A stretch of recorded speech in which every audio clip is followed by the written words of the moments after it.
silang at tayo papasok na ng Intang. At nung gabing umulan dito, ilang araw ng ulan, kagabi magdamag ng umulan. Buti ngayon at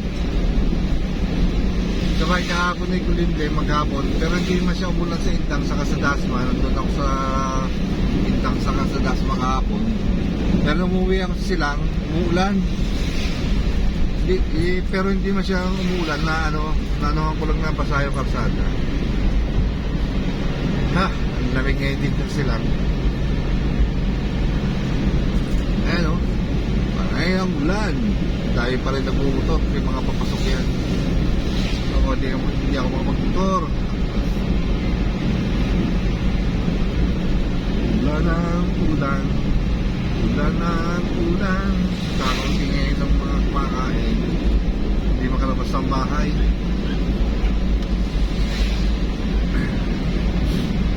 Dito tayo sa malapit na sa boundary ng Silang sa Amadeo. Pagtawid mo ng tulay dito, Silang na, Amadeo na.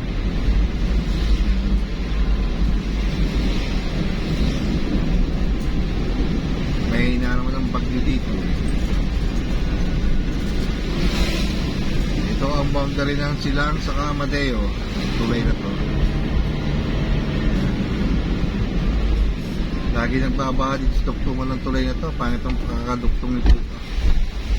Hindi ka pwedeng pabigla-bigla ng hindi matuloy ng takbo. Kaya talagang luluntag ka yan. Kailangan pagdating mo dyan sa may tulay niya, criminal ka, dahan-dahan. Pag hindi mabilis, luluntag ka dyan.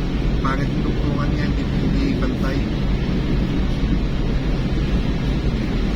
Dito may nagtitinda rito na manok na buhay yung mga paiklog na hindi na nangiklog. Yan sa may, ano ba yan? Dito sa kanan. Yung may taklog, may nagtitinda pa rin kahit na ulan, tiga rito siguro yan. Yun, dami yan. Baka nabibili ako dyan, ating luluto sa bukid. Pagpunta natin ng farm, dandahan tayo dito. Marami na aksidente dito. Sige, tawid.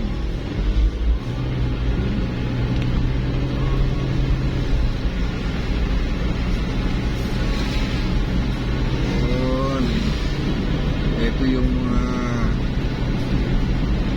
lupang nabili na. Dito tayo sa East-West, yung bagong kalsada. Ganda rito sa gabi, maliwanag. Pare-pare ng ulan. Malawak ng ulan na to. Dati sa Silang lang umulan. Pagdating ko ng Intang, hindi pa na ulan. Kaya palipasin yung bagyo, malawak ang ulan.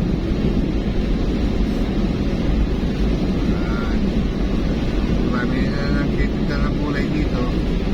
Tapos meron tayo dito sa division.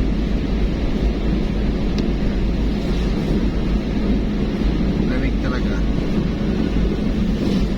And nasa Amadeo na tayo.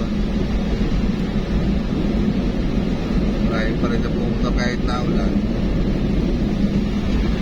Kaya tawag niya ang pumasok at masakit ang aking ulo. Pero kailangan natin pumasok. Baka may ilakad si Padre. Uwihan kasi ako araw-araw. Intang ko Silang. Pagka itong sakit ang gamit ko, masyadong magastos.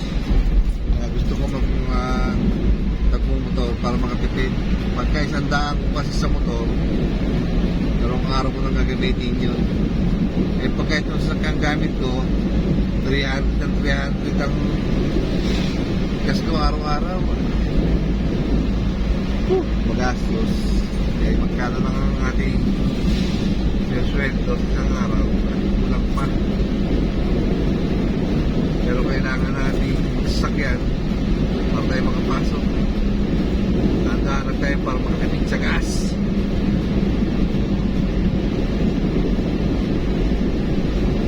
Kasama natin sa trabaho yan.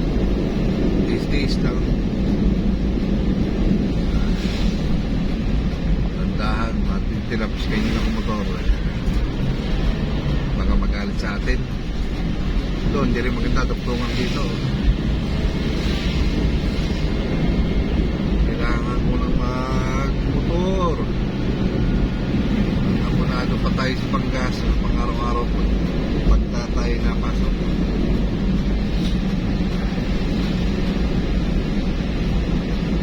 Yan. Nandito tayo sa malapit na tayo sa boundary ng Amadeo saka ng Indang. Hindi ko alam kung saan ang boundary nito eh. Palagay ko alam ko lagi sa tulay. Ilog ang laging boundary. Pero ito eh Amadeo pa to. Wow. Ewan ko lang to kung makalampas ng tulay nito eh yung Indang na to. Hindi mo kasi ako taga rito. Kaya hindi ko alam kung itong ilog na to ang boundary.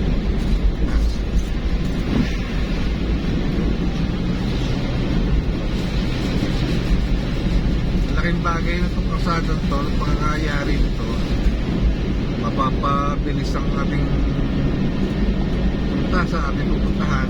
Kasi shortcut ito. Hindi na tayo paikot-ikot palandaan sa malamat ng kalsada to.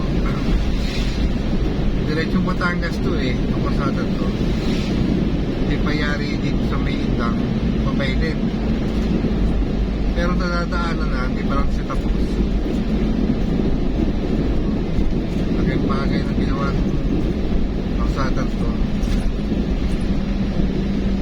Mula Indang hanggang Silang, natatakbo ng 20 minutes, minsan 15 minutes pa, paggawa ng traffic doon sa highway.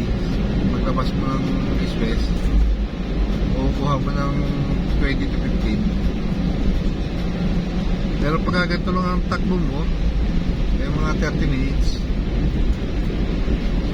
bilis no? Dati kasi 30 minutes to 40 pag hindi bayari ito kay bagay mapalapit hindi ka na kasi paikot-ikot pa. Itong lugar na to, alam ko na at sigurado ako na Indang na to. Itong lugar na to. Ayan. Wala akong tingin sa sakyan. Maraming hindi lumabas ang bahay. Hindi bagyo.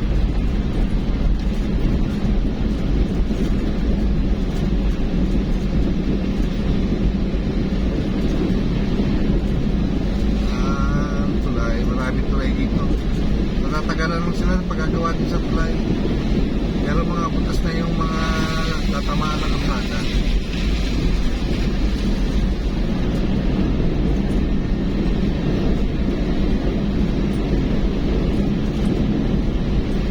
Ito dati kinukuha rito.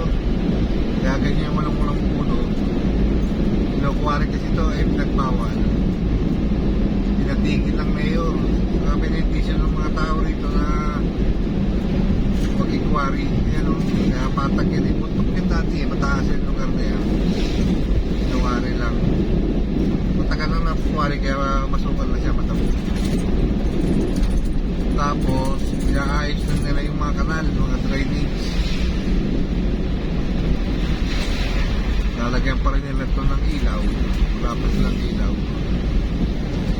Kaya malapit na tayo, palabas na tayo ng yung dating daan na papuntang bayan ng Indang. Ito tayo simbahan.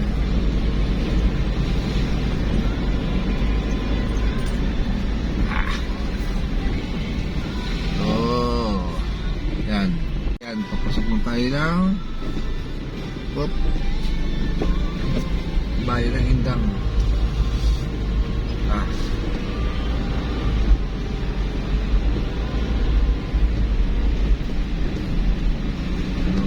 Ang sasakyan niya kasi may bagyo. Overtake. Morning, shout out to you lahat. Medyo madalang ako mag-vlog based tayo kasi wala tayong may content na maganda-ganda. Maraming salamat sa mga sumusuporta at sa mga silent viewers ko. Maraming salamat sa inyo at nandiyan pa rin kayo. Kaya magsasawa at ako'y Hindi na ako titigil sa pag-vlog. At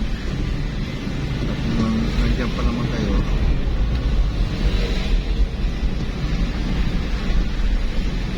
Tayo nandito ngayon. Baka may lakad tayo. Tama sinabi si Pat, nakakayang kikuhan. Tama tayo gagawin sa bahay ngayon. Wala akong materials para magawa sa bahay. Magkapera ulit tayo.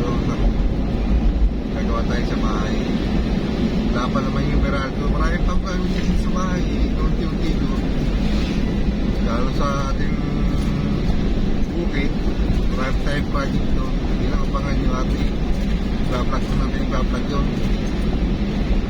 Malapit na tayo sa bayan.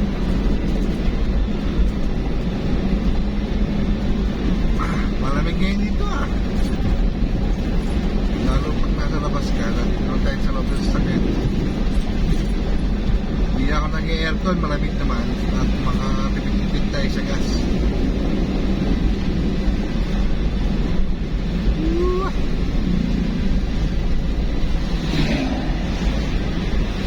Maraming ang umbon, lakas pa rin talaga ang umbon. Tuwa ng bagyo. Overtake. Oh, kuya. Ako muna. Sige, atras na. Walang kawawa ngayon ang may karwas. Wala nagpapalinis naulan naman Hindi nagpapalinis. May bagyo. Tama na wisik-wisik. At napakita sa inyo ang harapan ng simbahan. Kita na yung simbahan. Nakikita niyo ba yung kampanaryo? Gaganda. May sasakyan tayo sa unahan wala, ang ganda-ganda sana yung tingnan. Kita na yung simbahan, lalo kung wala sang nakaharap ng sasakyan, kitang-kita sana.